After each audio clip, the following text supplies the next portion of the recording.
Shalom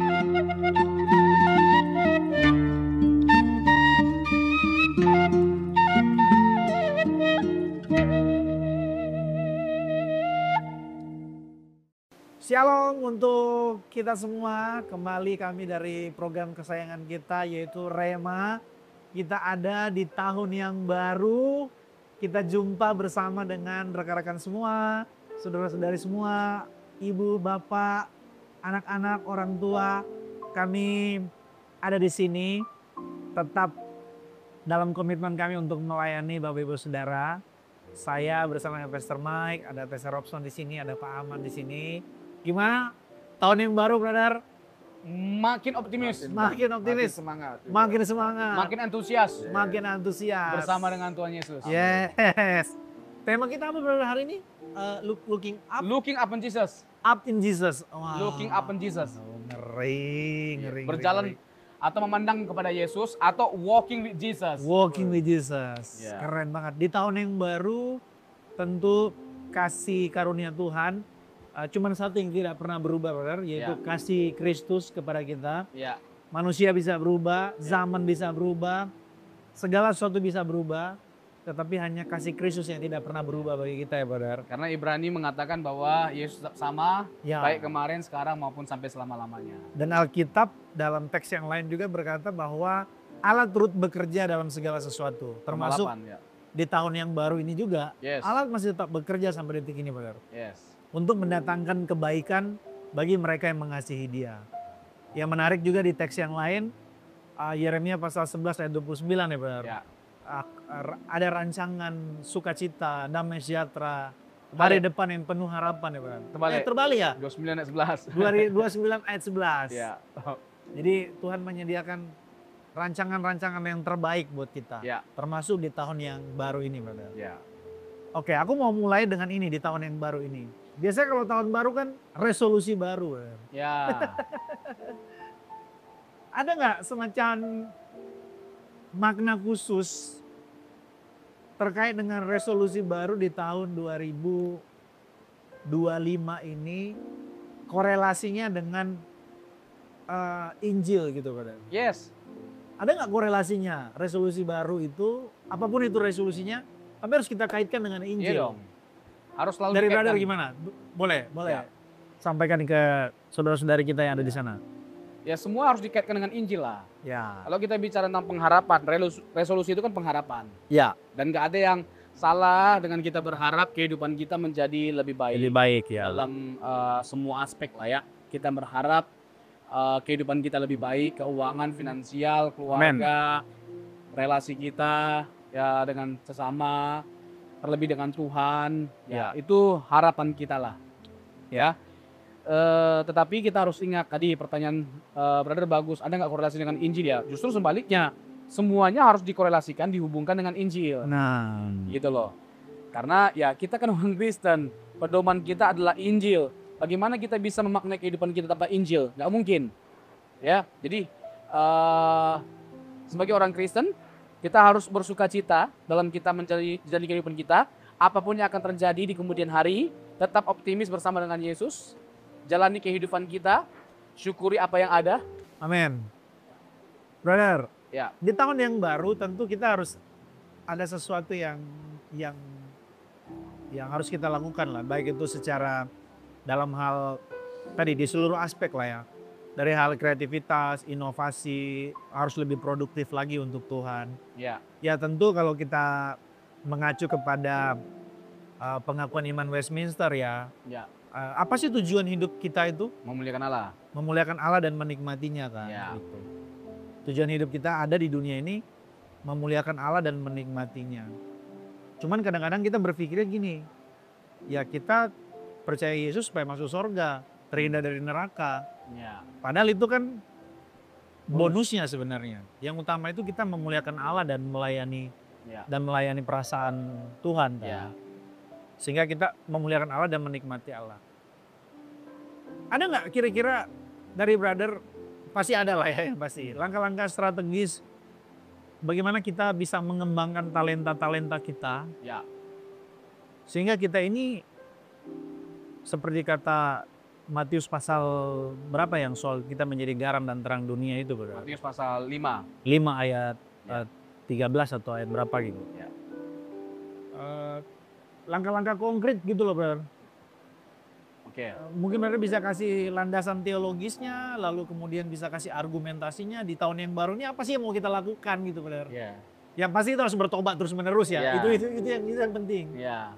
Nah, tapi apa nih? Kasih gambaran frame besar dulu untuk kita semua supaya di tahun baru ini kita ada semacam apa namanya semangat yang baru, Ya. amunisi yang baru gitu Ya. untuk menghadapi tahun 2025 yang notabene ya kata Alkitab dunia semakin jahat. Ya. Ada dari Ya. apa yang aku sampaikan nih. Kalau kita bicara tentang panggilan kita sebagai garam dan terang dunia, yaitu sesuatu yang harus kita kerjakan selama kita hidup. Ya. Ya, itu bukan sesuatu yang kita kerjakan di waktu-waktu tertentu atau di tempat-tempat tertentu, tapi di setiap waktu, di setiap tempat kita Wah. harus hadir menjadi berkat. Ya. Itu adalah kehendak Tuhan bagi setiap kita. Jadi bagaimana kita melakukan sesuatu yang baik, ya, yang bisa dinikmati oleh orang banyak, minimal orang di sekitar kita. Nanti ada aja gitu loh orang-orang yang sudah kita baikin tapi nggak membalas kebaikan kita. Tidak ada kewajiban. Nah, ini harus kita ingat formula ini. Tidak ada kewajiban bagi kita untuk menuntut orang baik sama kita. Tapi kita harus tetap memastikan bahwa kita tetap baik sama orang meskipun kita nggak dihargai. Jangankan dibalas kebaikan kita, dihargai aja tidak. Tapi nggak apa-apa, tetap kita berbuat baik. Karena memang tadi, ya kita ini adalah garam dan terang dunia. Kalau Efesus 2 ayat 10 kan, kita diciptakan oleh Tuhan untuk melakukan pekerjaan yang baik. Jadi itu sesuatu yang kita ingat, sesuatu yang harus kita ingat. Jadi waktu kita diciptakan oleh Tuhan, tujuan Tuhan menciptakan kita memang untuk melakukan berbagai macam hal yang baik. Ketika kita ditebus oleh Kristus, lebih lagi kita makin berbuat baik. Keren. Gitu. Ini ada satu ungkapan, Brother.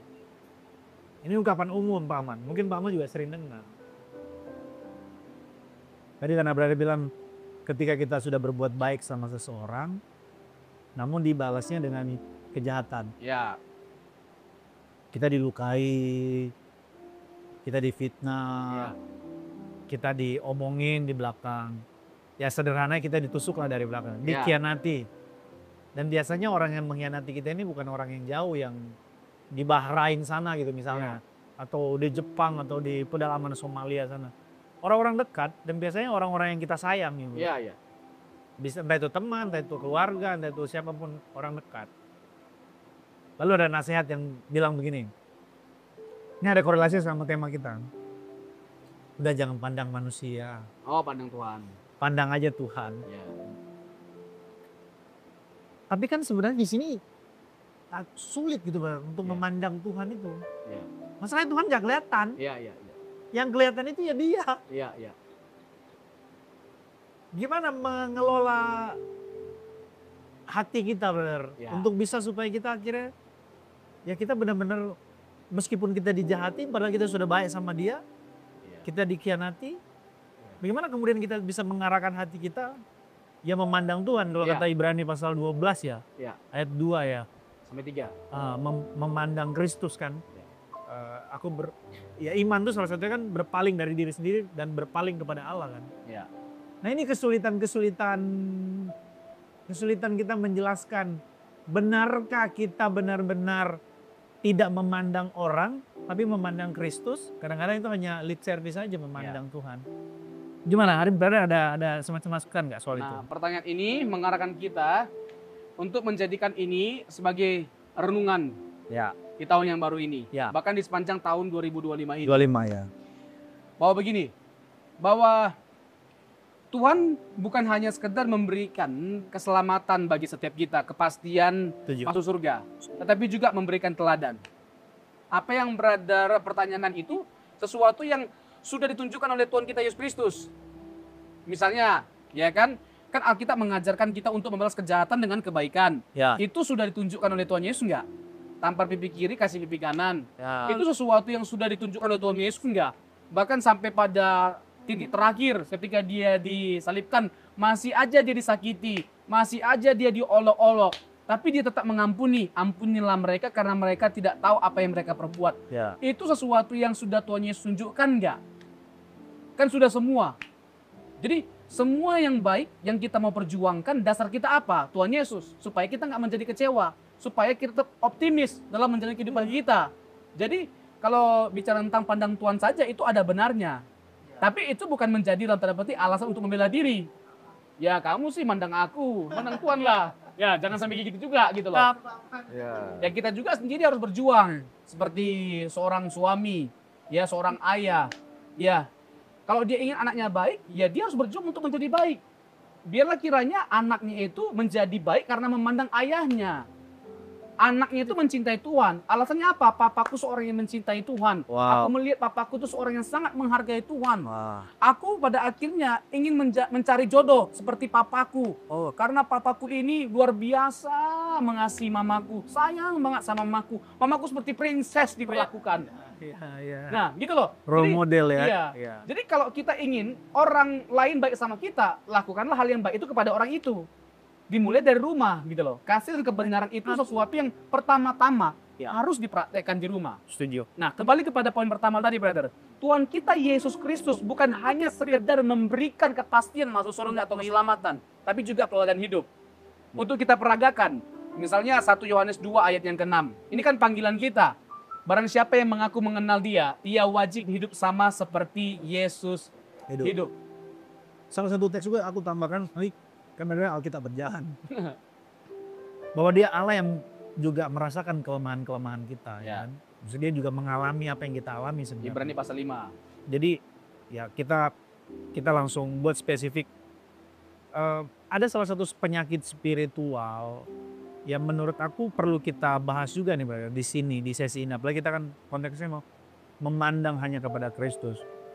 Yaitu orang-orang yang kepahitan bro. Kepahitan ini kan yang membuat orang jadi sakit tumor, jadi kanker, itu stroke. Itu bahkan sudah ada penelitiannya. Tuhan Yesus sendiri tuh ada kepahitan gak sih? Ini menarik ya. Iya. Mungkin kita bacakan satu ayat brother ya. Boleh, Ibrani boleh. 2 ya, ayat 18. Ibrani 2 ayat 18. Ya.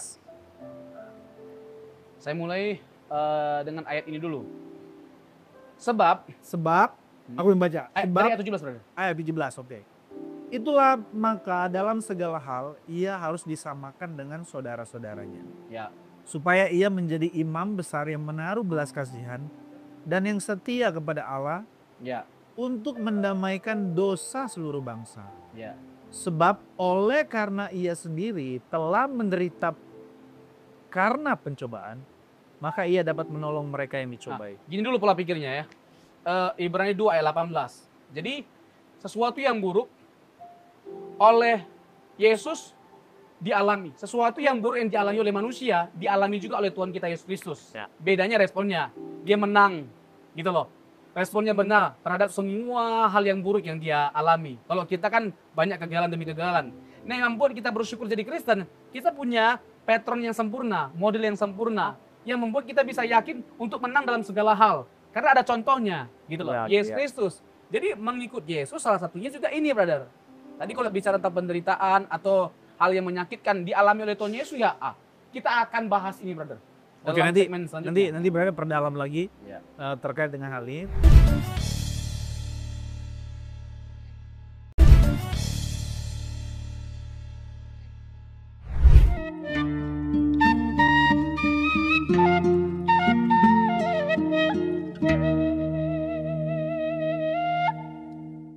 Nah, kalau brother tanya, apakah Tuhan kita Yesus Kristus mengalami hal-hal yang menyakitkan? Oh, Alkitab mencatat banyak sekali gitu loh. Tapi Alkitab juga mencatat dalam semuanya itu Yesus tidak berdosa, Yesus tidak bersalah, dia tidak bercacat, dia berhasil, dia menang. Misalnya Ibrani 4 ayat 15 brother. Ibrani 4 ayat 15. Ibrani 4 ayat 15. Oke. Kita akan buktikan bahwa Tuhan kita Yesus itu tidak pernah bersalah, dia tidak pernah berdosa. Artinya bahwa dia berhasil dalam semua pencobaan yang dia alami. Coba brother. Ya. Ayat 15 ya, Ibrani 4 15.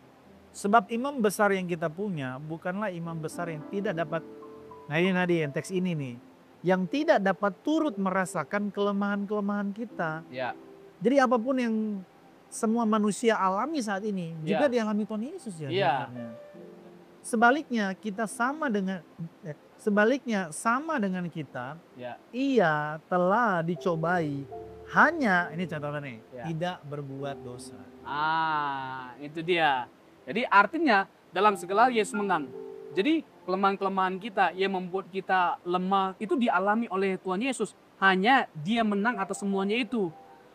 Yang menjadi catatan utama adalah dia tidak berdosa. Dia tidak bersalah.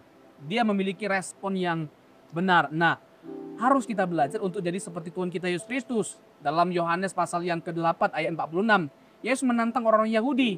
Siapakah di antara kamu yang dapat membuktikan bahwa aku berbuat dosa? Nggak ada. Itu menunjukkan bahwa Yesus tidak pernah bercacat. Tidak pernah dia bersalah. Dan dialah satu-satunya manusia di planet ini yang tidak ada dosa, yang tidak pernah bersalah, tidak pernah berdosa, tidak ada cacatnya. Hanya Yesus. Nah, kalau kita bicara tentang apa yang paling kita syukuri dalam konteks kekristenan, menjadi Kristen, salah satunya ini. Karena kita punya Tuhan kita Yesus Kristus, yang dalam segala hal dia bisa diikuti, diteladani, dan bukan hanya dalam segala hal dia bisa diteladani, tapi dalam segala hal dia sempurna. Nah, kita harus jadi berkat seperti Tuhan Yesus dengan teladan kehidupan kita, brother. Jadi berkat itu nggak selamanya lewat materi, Ya. lewat uang, enggak. Tapi dengan kita menjadi kuat di tengah banyak masalah, kita jadi berkat bagi orang-orang yang juga banyak masalah. Nah, sebagai orang Kristen, brother, ini sesuatu yang harus kita pergumulkan. Bagaimana kita menjadi mutiaranya Tuhan. Ini kan sesuatu yang mahal. Jadi jangan hanya sekedar kita berkutat, mencari uang, ya kan, mati-matian, kita berjuang supaya menjadi kaya, menjadi sukses, nggak salah semuanya itu. Tapi ingat, di tengah semuanya itu panggilan utama kita adalah kita menjadi berkat, menjadi saksi lewat kehidupan kita. Bagaimana kita menjadi orang kaya yang benar, orang kaya yang menyukakan hati Tuhan. Ya kan, dengan kita memberkati orang lain, hadir menjadi berkat ya bagi orang banyak. Begitu, brother. Tadi udah panjang lebar benar menjelaskan, tapi aku mau buat lebih konkret dan lebih spesifik. Bagaimana kita akhirnya bisa mempraktekkan semua yang Alkitab ajarkan, baik itu kasih, baik itu kebenaran, baik itu keteladanan, di tengah-tengah ketidakpastian atau tantangan kehidupan gitu, Ya. masalah kehidupan. Ya. Bagaimana kemudian kita bisa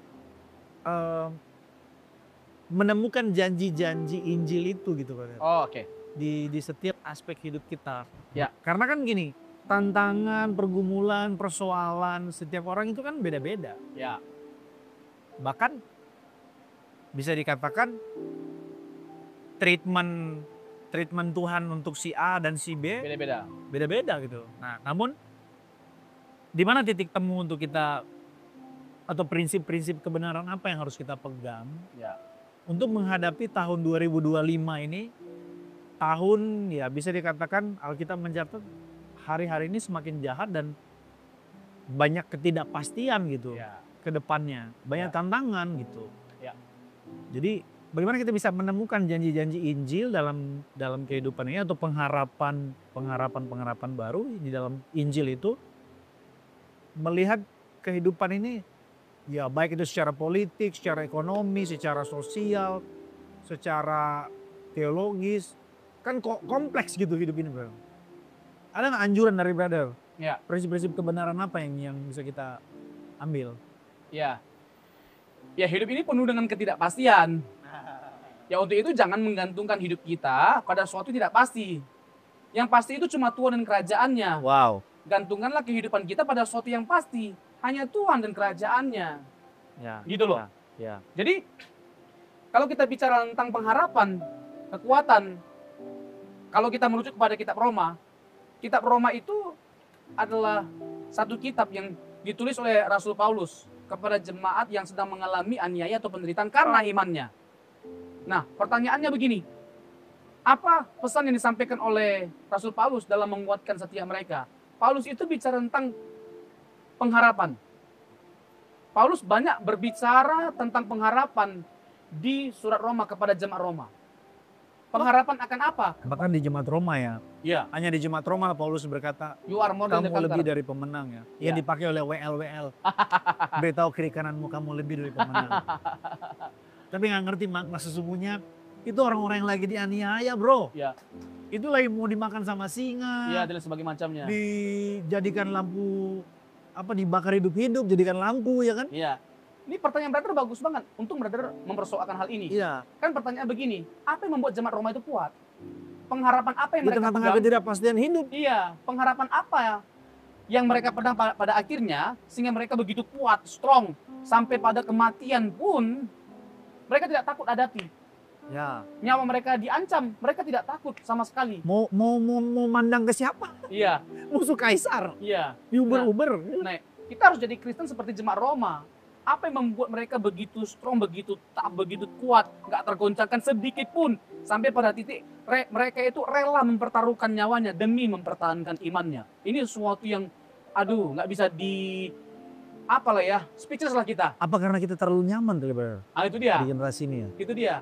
Segala sesuatu sudah ada gitu. Ini kan soal keberimanan sebenarnya. Seberapa yakin kita pada apa yang dijanjikan oleh Tuhan Yesus?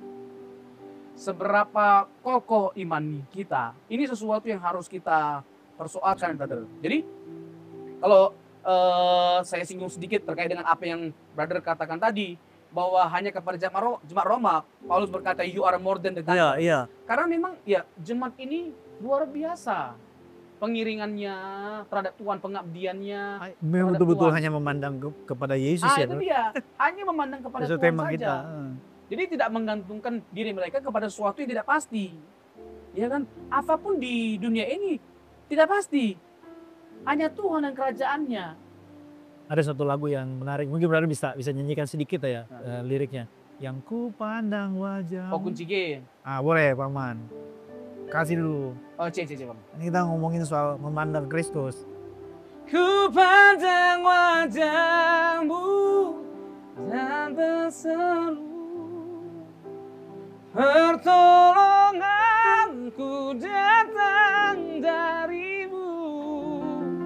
Peganglah tanganku, jangan lepaskan. Kaulah harapan dalam hidupku. Gini bro. Jadi Tuhan kita itu lebih besar daripada kebutuhan kita. Coba pelan-pelan. Ini power statement-nya. Boleh. Tuhan kita itu lebih besar daripada kebutuhan hidup kita. Tuhan bukan hanya lebih besar daripada masalah kita. Bahkan dari hidup kita, Tuhan itu lebih besar. Oke. Jadi maksudnya gini, jangan sampai ada sesuatu yang kita pandang lebih berarti daripada Tuhan. Seakan-akan tadi brother ya, nggak punya ini, nggak punya itu. Membuat hidup kita itu kayak ada yang kurang, kayak kurang berarti, kayak kurang bahagia, kayak kurang semangat, kurang antusias kita menjalani kehidupan kita ini. Nah itu artinya menduakan Tuhan kita. Padahal yang membuat hidup kita bermakna, berharga, dan berarti itu hanya Tuhan. Jadi harus sampai pada titik ini kita perkarakan bahwa memang Tuhan itu segala-galanya. Tuhan itu lebih besar dari apapun dan siapapun. Untuk tiba sampai ke kesimpulan itu, brother, itu kan prosesnya. Tapi kalau sampai pada titik itu, sama seperti jemaat Roma kita pada akhirnya, kehilangan apapun nggak jadi masalah. Itu poinnya. Kehilangan nyawa bahkan sekalipun nggak jadi masalah. Karena kita tahu Tuhan itu adalah bagian terbaik dalam kehidupan kita. Dia yang terbaik. Bahkan Tuhan kita itu lebih besar daripada sorga. Segala keindahan, segala berkat, segala kebaikan yang akan kita kecap di surga nanti. Itu nggak sebanding dengan Tuhan kita itu sendiri. Jadi kita harus lebih mengasihi pribadi Tuhan daripada berkatnya. Wow. Nah inilah yang membuat kita kuat. Pengharapan apa yang membuat kita bisa kuat dalam menjalani kehidupan ini? Ini brother. Makanya tadi, ku pandang wajahmu dan berseru, pertolonganku datang darimu. Peganglah tanganku, jangan lepaskan. Kaulah harapan dalam hidupku. Bahkan kita harus punya prinsip ini, brother. Apa tuh? Dan memang harus dengan cara ini kita bisa kuat dalam kita menjalani kehidupan kita. Hanya dekat Allah saja aku daripada nyala keselamatanku. Hanya Dia gunung batuku, hanya Dia kota bentengku. Aku tidak akan goyah selama-lamanya. Berlanjut, bukan hanya sekedar punya keyakinan bahwa kita kuat ketika dekat dengan Tuhan, tapi sampai pada titik meskipun banyak masalah tetap kita mau memuji Tuhan. Ini membuat malaikat di surga itu terkagum dengan kita. Pujilah Tuhanku selama-lamanya. Tahun baru. Pujilah Tuhanku, Dia baik buat saya. Oh, pujilah Tuhanku selama-lamanya. Ku tak dapat balas cintanya Tuhanku. Sedap. Iya kan? Ini yang luar biasa, brother. Bagaimana kita menunjukkan bahwa kita tetap mengasihi Tuhan, mencintai Tuhan, melayani Tuhan, mengabdi kepada Tuhan, meskipun banyak masalah dalam kehidupan kita. Ini sih memang Tuhan masgul melihat kita. Jadi ya poin-poin pentingnya di tahun yang baru ini, ya penyertaan Tuhan itu Immanuel ya. Ya, Allah beserta kita. Allah beserta kita selalu. Bukan berarti karena Tuhan menyertai kita lalu kita nggak akan punya masalah. Ya. Kan? Tapi ya sebaliknya, kita punya masalah pun Tuhan akan tetap menyertai kita. Iya, menolong kita. Jadi bukan, kalau bahasa brother itu bukan berjalan sejauh mana atau seberapa kelamnya jalan kita di depan kan, tapi bersama siapa kita berjalan. Iya. Mau di lembah kekelaman sekalipun, Iya. kalau kita bersama dengan Yesus, memandang Tuhan, kita nggak takut. Iyalah. Pokoknya sampai pada titik ini kita mau berkata, saking kita mencintai Tuhan lebih dari segalanya. Tahun baru aku suka nih banyak nyanyi kita ya kan. Saking Tuhan itu lebih besar dari segalanya dan kita menghormati Dia. Aduh, Tuhan kita ini terlalu baik. Ya kan, kalau kita semua nih disuruh bersaksi tentang kebaikan Tuhan, nggak ada habis-habisnya. Ya. Karena memang Tuhan itu baik. Sampai hari ini kita bisa ada di tahun yang baru ini karena kebaikan Tuhan. Amen. Nah, kita mau katakan begini. Sekalipun dagingku dan hatiku habis lenyap, gunung batuku dan bayanganku, tetaplah Allah selama-lamanya. Tetap Allah kita selama-lamanya apapun yang terjadi. Keren. Di tahun yang baru ini kita mau kasih closing statement, brother. Brother aja kayaknya. Dari aku, Pak Aman, brother. Brother yang simpulkan. Nah, nanti aku yang simpulkan. Dari Pak Aman ada mau dikasih di tahun yang baru harapan atau apa closing statementnya? Harapan saya di tahun baru ke depan lebih mengasihi Tuhan, Amin. lebih semangat melayani Tuhan sampai Tuhan Yesus datang kedua kalinya. Wih, mantap. Brother. Tahun yang baru ini apa? Nasihat atau advice buat teman-teman? Ya. Ya tadi ya, looking unto Jesus. Ya, Looking unto tetaplah Jesus. memandang kepada Kristus karena kekuatan kita dari Dia. Dia tidak akan meninggalkan kita sendirian. Amin. Jadi terakhir dari saya, di tahun yang baru tentu hati kita juga yang baru dibaharui Tuhan. Jadi yang sampah-sampah dalam hati kita, kepahitan, kebencian, kemunafikan, kesombongan, mari kita tanggalkan itu, kita buang itu, kita ganti dengan hanya mencintai Tuhan, mengasihi Tuhan, biar Injil itu semakin mempesona di hati kita. Amin. Sekali lagi selamat tahun baru dari kami program Rema, dari lokasi tempat kami syuting ini di The Cafe di Sungai, di daerah Sentul, di Bogor. Kami mengucapkan terima kasih atas atensinya, kami pamit undur diri, Tuhan Yesus memberkati kita semua.